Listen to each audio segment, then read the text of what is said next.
I-stan mo, engot. I-stan na lang eh. Nahihirapan pang pindutin eh. Hello, hello, yan. Hello? Wala, hindi na-relate ang mga bata niyan. Pipindutin na lang yung stan eh. Hindi pa mapigawa-gawa. Mobile Legends na alam nun eh. Mga yan, di na Dota eh. So, ayan, magandang gabi sa mga followers and listeners natin dyan sa Bakit to Podcast. So, simulan na natin tong kwentuhan natin ngayon. Welcome sa pinaka-controversial na podcast dito sa Pilipinas at soon sa buong mundo. Ito ang Bakit to? Podcast. Yan. Yan ang pinakamalupit na ano. So, partner, ang ano natin ngayon, episode natin ngayon is episode 25. Ang title ng pag-uusapan natin ngayon is bakit kadalasan ngayon mas nahuhook ang mga bata sa mobile games kaysa sa ibang gaming platforms. So, ayan. So, ano yan, marami nagdedebate about dito. So, ano nga ba ang mas maganda? Computer games ba, mga console, or sa ano na lang, sa mga mobile games and tablets na lang talaga. So, ikaw ba partner, ano ba yung mabibigay mong ideas dito sa mga ano sa episode natin ngayon? So, on my personal comment muna to, patungkol dun sa ano, kung ako papapiliin between mobile game or console at saka computer, dun ako sa sa console games slash PC games compared do sa mobile games. Di ano talaga hindi ako may hilig maglaro ng mobile game. So, although na-try ko naman maglaro, pero para sa akin mas entertaining nung console game saka mobile game. I mean, console game saka desktop game or Hmm, PC. Kasi nadulas ka. syempre, ano eh, mga malulupit na laro, 'di ba? Oo. Hanggang ngayon doon mo malalaro eh. Sa mobile game Oo. kasi parang siya eh, Limited parang lang. compact lang. Oh, compact game lang Mm. ganun. 'Yun ang para sa akin, ganun. Mm. Nung iba 'di ba nauso rin ng mga console na portable kagaya ng PSP, 'di ba? So, Yes, yes, syempre totoo. Totoo. kasi sa panahon kasi ngayon, kasi ibang generation na yung mga Gen Z saka Gen Alpha kasi. Although hindi naman Mm. lahat ng Gen Z, so majority Gen Alpha is nahuhook sila sa mobile game kasi nasanay kasi sila mag-cellphone. So baby pa lang sila, 'di ba? Nagse-cellphone na sila. Doon na sila Yes. nanonood ng YouTube eh. 'Yun ang Mm. napapansin ko. So kaya since sanay na sila sa phone, edi doon na sila naglilibang sa sarili nila habang they grow older, 'di ba? Kasi Yep. napansin ko sa mga pamangkin ko is mas prepare nila ng mga mobile game compare doon sa mga laro sa computer. Kung maglalaro lang sila sa computer, Roblox pa rin. Meron naman Mm. Roblox sa 'di ba? So Oh, yeah. ayun, kung ano yung Cross-platform ang tawag diyan, partner oo, eh. oo, kung Cross-plat tutuusin. cross-platform, yan. Kung tutuusin, it depends kasi sa nakasanayan ng generation, yun yung napansin ko. Pero ngunit, bago ko sagutin niya kung bakit nauhook ang mga bata sa mobile game, meron akong limang napansin patungkol dito. So, una ko napansin kasi is madali nila ma-access. So, Mm. nasa bulsa lang ang cellphone, kahit saan pwede sila maglaro. 'Di ba? Mm. Ah, Kagaya ng mga busy natin na na millennials, 'di ba? Dahil Mm. sila ay nagtatrabaho tapos ang break time lang nila is 1 hour. So maglalaro lang sila ng Mobile Legends kasi ang tapos na kasi ng isang laro ng Mobile Legends, 'di ba? Long game na sa kanila mga 20 minutes eh, ang alam ko eh. Mm. So syempre 20, oo, 20 mga to ganun. 30 minutes, mga ganun. Oh, long game na yun sa kanila, early game na sa kanila mga 15 minutes. So, Mm. dahil doon is since limited na yung oras nila and then at least na-entertain sila dahil para kasi ang konsepto kasi ng Mobile Legends is MOBA, 'di ba? So parang Mm. Defense of the Ancients or Mm. Dota na tinatawag natin ngayon. So, ayun, imbes sa maglaro ka sang Dota na pag inabot ka ng 1 oras, 'di ba? Kung limited na oras mo, hindi naman kagaya dati ng mga bata tayo na 'di ba? Pag may free time tayo, mag-ano lang tayo, computeran lang. So, yun ang Mm. napansin ko. Nauna ko napansin. And then, Mm. pangalawa ko napansin is, mostly yung mga laro is libre or mura kung may bayad man. Kasi 'di ba Mm. kagaya ng Mobile Legends, so ano siya free to install siya pero dun siya ang kitaan kasi sa kanila is in-app purchases na tinatawag. So kagaya ng True. mga skin gano'n, 'di ba? Yun ang nabibili. So maraming mobile games na free to play kaya mas madali ito makuha ng mga bata. Yun ang napansin ko. And then pangatlong napansin ko bakit maraming mas nahuhukis. Simple pero nakaka-addict nung game design nung mobile Mas mga catchy siya. oo. Kasi madali matutunan ng mechanics unang-una at may reward system yung kagaya mga gems, coins, saka mga daily login, may mga rewards din na magagamit Mm. nila sa in-app purchases. And then, pang-apat na napansin ko is, para sa mga bata kasi is mas maraming social features. So, Mm. syempre may chat, may guilds, ranking at multiplayer na nagbibigay ng pakiramdam ng pakikipagkaibigan o competition. So, sa panahon kasi Mm. ngayon natin kasi ngayon compare doon sa mga batang 90s is ano 'di ba? Parang online na kasi interaction ng ano ng pagkakaibigan, 'di ba? Hindi kagaya nung panahon natin na talagang Oo. tatambay tayo sa labas, gano'n. Oo. Tapos kung maglalaro ng console or computer game, magkikita pa Kung tayo sa tutusin, ba? sorry to interrupt partner ha. Kung Hmm. tutusin, dagdag ko lang dyan sa sinasabi mo. Kung tutusin ng mga console, pati Dota 2 or computer games is ano lang natin yan, panggabi lang natin siya ginagawa. Kumbaga pang third option natin pag tapos Mm. na tayo maglaro sa kalye. So ayun Oo. lang, inano ko lang siya, dinagdag ko lang. Oo. Ngayon kasi 'di ba, parang nagiging first option lang 'yan, magcha-chat lang sa Messenger nung kalaro mo, "Tara laro tayo." 'Di madali lang kasi in one device lang, sa phone lang Hmm. mismo, eh.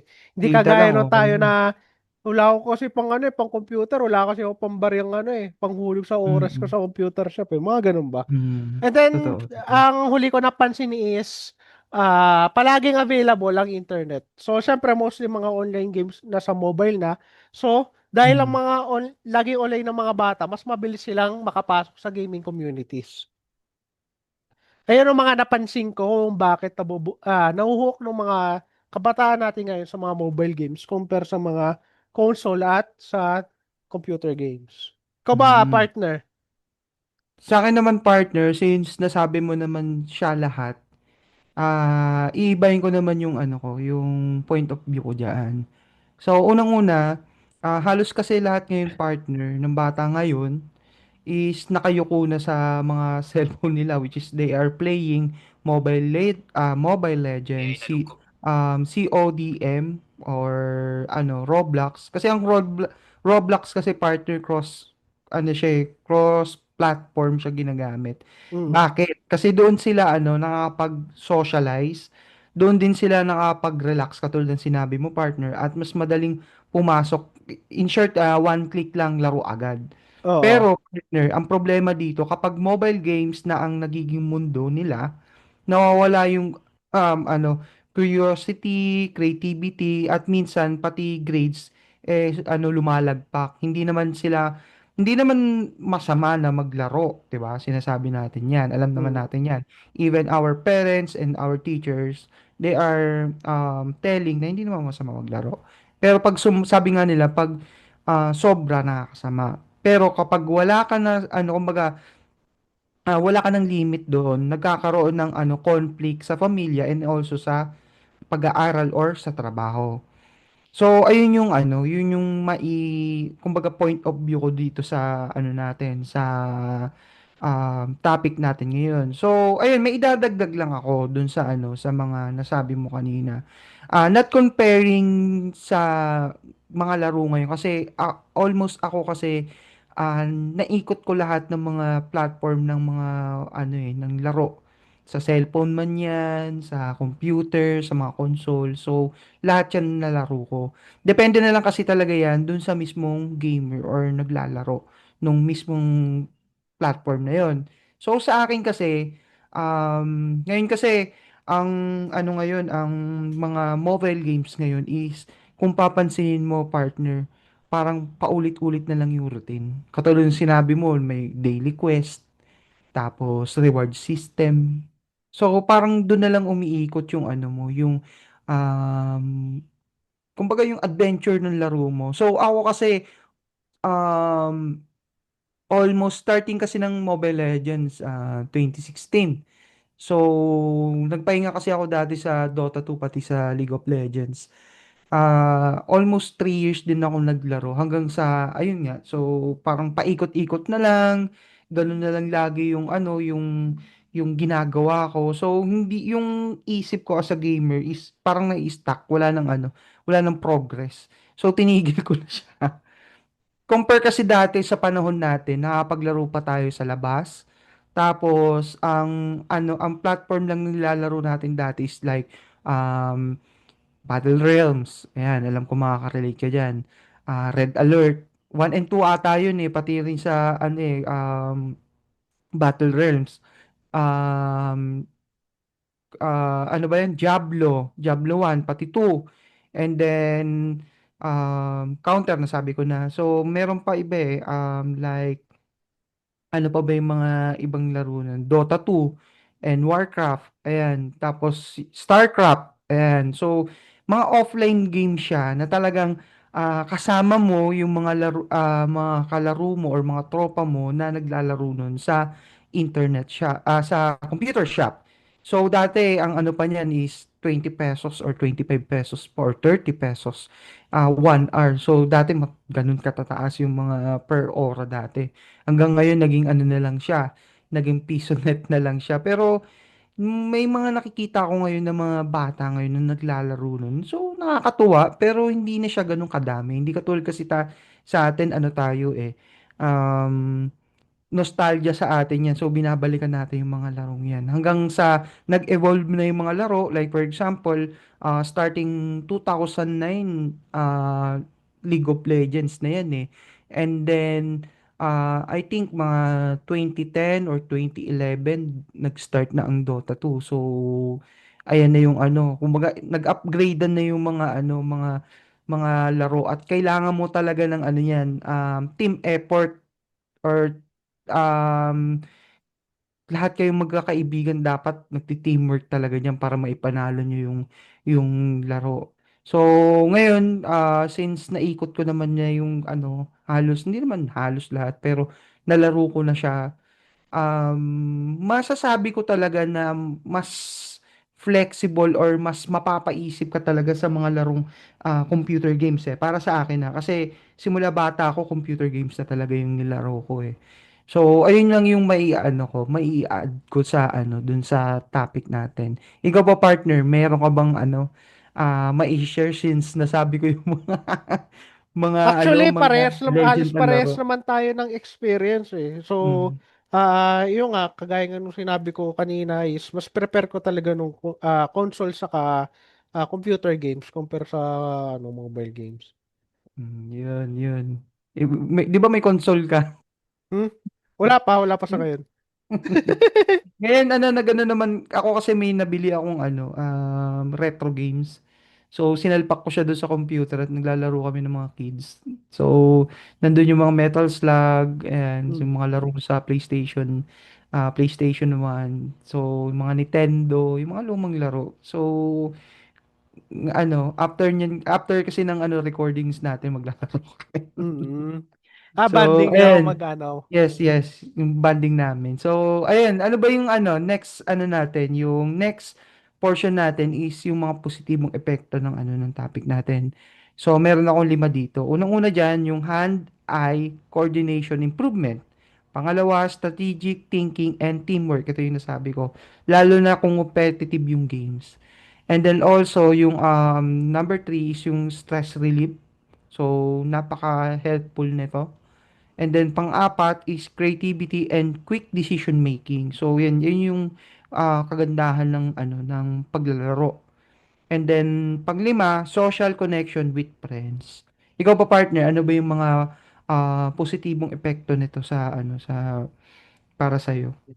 Kung tutusin parte halos may lahat Yun rin yung nasa isip ko na positibong aspeto. May idadagdag Mm. na lang ako na Okay, sa insight ko. go. So, una is nakaka-improve sa mga bata yung cognitive skills. So, ano nga ba yung cognitive skills? So, Mm. ang cognitive skills ay skills ng quick decision, tapos problem solving at strategy. So, yun yung tatlong yun, kung ma-develop nila yung mga habang bata pa sila is nakakatulong talaga yun sa cognitive skills nila. Saka, syempre, Correct, since correct. nakaka-strategize sila, saka nakaka-decision making sila is nakakatulong rin yun at some point na mapakaroon ng laman ng utak nila or mapataas nila yung IQ level nila at their young age. And then, syempre, ang napansin ko pa na idadagdag ko pa is Mm. accessibility. Kasi Oo. bakit ko nasabi yun? Kasi syempre mobile game mas accessible eh. So kahit walang mamahaling device, nakapag-enjoy sila in gaming experience. Ayun lang ng mga iyan lang. Idadagdag ko dun sa positibong aspeto since ang nasa positibong aspeto ko naman is halos lahat nasabi mo na rin.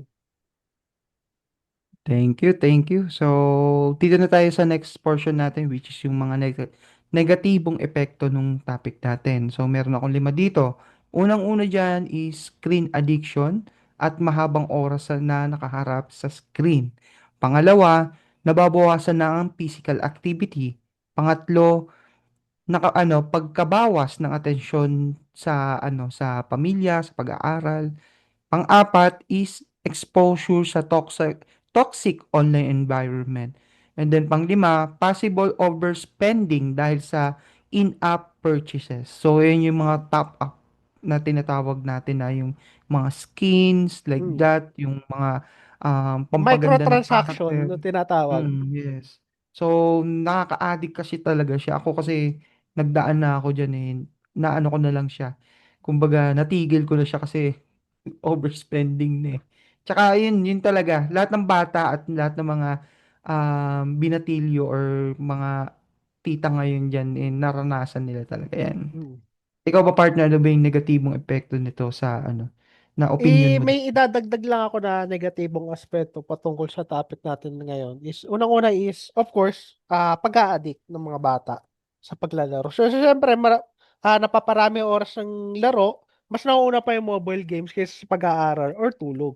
And then syempre may idadagdag ako sa kalusugan, possible na rin kasi na hindi lang eye strain saka kulang sa physical activity nung wrist sa mga bata, kundi pati magkakaroon ng posture problem. Kasi since lagi sila nakayuko or hindi sila proper posture Mm, maglaro, kung babad sila maglaro, magiging papangit rin ang postura nila in the long run. So, syempre, mm. need nila mag-unat-unat para maiwasan yon para sa akin. And then, Correct, correct. Ah, pagkakaroon ng distraction. Bakit ko nasabi? So, syempre, minsan nawawalan sila ng focus. Nakakaapekto nito sa productivity at real-life communication skills. Ayun. Ayun nung negatibong aspeto na napansin ko patungkol sa topic natin ngayon. Yep, yep. So, dito na tayo partner sa next natin, which is yung ano ba yung mga payong mabibigay natin sa mga listeners and followers natin. Unang-una niyan, set healthy screen time limits. Hindi puro bawal, balance lang dapat. Pangalawa, guide your kids, hindi iban. Tulungan silang pumili ng tamang games. Pangatlo, have open conversation. Hindi kailangan maging, kumbaga, authority ka. Dapat nag-uusap kayo. Hmm. Pang-apat is introduce alternative activities para hindi mobile games lang ang ginagawa ng mga kabataan ngayon. Panglima, model good behavior. Kung puro cellphone ka, ganun din sila. So, Hmm. ayan yung mabibigay kong payo sa mga followers and listeners natin. Ikaw ba partner, ano bang maibibigay mong payo para sa kanila? So, ang mabibigay ko na aral patungkol sa topic natin ngayon is, unang-una is, moderation is the key. So, ang laro ay bahagi lang ng buhay, hindi dapat buong buhay sa isang bata. And then, syempre, kailangan mga bata, papahalaga nila ang balanse. So, bibigyan ng oras ang pag-aaral, pahinga pamilya, physical activities, at hobbies nila. Pangatlo naman is maging responsible sa digital world. So, sa mga bata, piliin nyo nung tamang laro para sa inyong edad. And then, Mm. iwasan ang toxic online behavior. Matuto mag-manage ng oras at emosyon din. Kasi minsan, hindi natin may iwasan. Pati mga bata nagre-rage bait. Tapos, Totoo yan. doon sila matututo magbura, di ba? Oo. Sa nilalaro nila, pag gano'n na sila, pag sobrang pumutok na nung emosyon nila, doon na sila Mm. matututo magbura or doon sila makakarinig ng mura tapos malalaman nila, ay mura pala yun. Akala nila Mm. expression, di ba? Yung Mm. pala nagmumura na sila na hindi nila alam. So, sa mga gamers kayo dyan na mas matanda na, alam niyo na kung may kalaro na kayong bata, adjust na rin kayo, 'di ba? Correct. Wag kayong wag kayong maging toxic towards sa mga bata kasi gagayahin nila. Yun ang maipapayo ko rin sa mga Mm. listeners, viewers Kasi natin. partner, sorry to interrupt ha. Mm. Kasi sa mata ng bata, kung ano yung ginawa mo as ehemplo, yun din yung gagawin nila. Oo, kasi akala nila kasi tama eh. Tama lahat ng ginagawa ng isang matanda. Yun ang akala kasi ng mga bata, 'di ba? Kaya Pero dapat syempre, go, go, go. dapat maging responsible talaga yung mga adult na gamer Mm. din or mas matanda sa bata, 'di ba? Correct, correct. Pero partner, dagdag ko lang din sa sa sinabi mo. Hindi naman kami nagmamalinis dito ng partner ko. Mm. Kumbaga, kung tutuusin ka nung bata kami, hindi makalunok ng laway pag trash talkan talaga eh. Kumbaga napagdaanan na namin talaga yan. Mas Hindi kami malala pa nga eh. nagmamalinis dito. Oo. Kumbaga yung trash talk talaga namin hindi ka makakalunok talaga ng laway kasi talagang damay pati. Ayun, Damay ayoko pati na ituloy. kamag-anak. Pero ayun, hindi kami nagmamalinis dito kasi gusto lang namin maging mabuting ehemplo sa mga kabataan natin. Saka yun ang Lalo na, natutunan natin eh. Kaya ganyan din mm, i-advise namin sa inyo oo, para oo, para mas mabuti nung may experience nyo oo, compare sa amin. oo. Kasi ano yan partner ay kumbaga pangit kasi sa pandinig ng tao pag once nagkakaroon okay lang sana kung sa loob lang ng computer shop or sa isang place na naglalaro kayo, dun nyo lang nilalabas yung emosyon nyo or patindihan kayo ng trash talk. Pero wag nyong isa sa buhay na habang kausap nyo na yung mga matatanda, magulang nyo, teacher nyo, dinadala nyo na rin yung pantatrash talk nyo dun sa mga taong nakakatanda sa inyo. Na ano yun, masama yun. So, ayun lang, yun lang naman yung may dadagdag ko dun. Kasi talagang yung sinabi mo partner dun sa payong mo, talaga, relate talaga ako dun. Kaya Mm. nagdagdag lang din ako. May dadagdag ka pa ba partner? Oo Dun naman, sa, meron naman. In-interrupt mo ako eh. De, joke lang. ay, sorry, sorry. Sa pang-apat is, syempre, kagaya sinabi ko, so para sa mga magulang, gabayan, hindi lang pagbawaran. So, syempre, mag-set kayo ng screen time para sa mga bata. Unawain kung ano yung laro ng nilalaro ng bata, saka turuan ng digital discipline. Mm, And then, panghuli na gabay or aral na maibibigay ko sa inyo mga listener at viewers natin is gamitin ang games sa mabuting paraan. So, syempre, kagaya nung sinabi ko na may binabagayan kasing laro na naayon sa edad na naglalaro ng mga kabataan. So, syempre, kung para sa creativity, para sa bonding, at para sa pag-develop ng skills na naayon sa edad ng mga bata, ha, kung ano yun wastong laro or wastong mobile game na dapat nilang laruin or i-interact. Ayun, correct. ayun lang. So, wala nang i-add, partner? Wala na. So, and before tayo mag-end, don't forget to like and share sa mga social media platform natin. Unang-una diyan yung Facebook natin, pangalawa sa YouTube natin. Don't forget to click the notification bell and pakipili na yung all para every time that we post sa YouTube natin is lagi kayong updated. Don't forget to subscribe and like. And also, please follow us sa Instagram and sa Spotify para ano, itong mga gagawin, itong nire-request namin sa inyo guys is makakatulong sa amin na mas lalong mag-create ng mga content na makabuluhang topic. So, ayun, maraming maraming salamat sa inyo. Before tayo mag-end, may katanungan akong iiwan sa inyo. Pabor ka ba sa pagbibigay ng sariling cellphone sa mga anak, mga bata, or sa mga mahal natin sa buhay? At bakit? So, ayun lang. Maraming maraming salamat at Mamba out. Ang tanga Stan mo, mo. bobo. Yung Winistan. Stan mo, Bobo bobo, gago. mag-build. Raulo, Bobo ha? mag-build eh. Tangin lang yan. Pero, low ties resibo lang. Bobo. Gagi, pambalakas yun.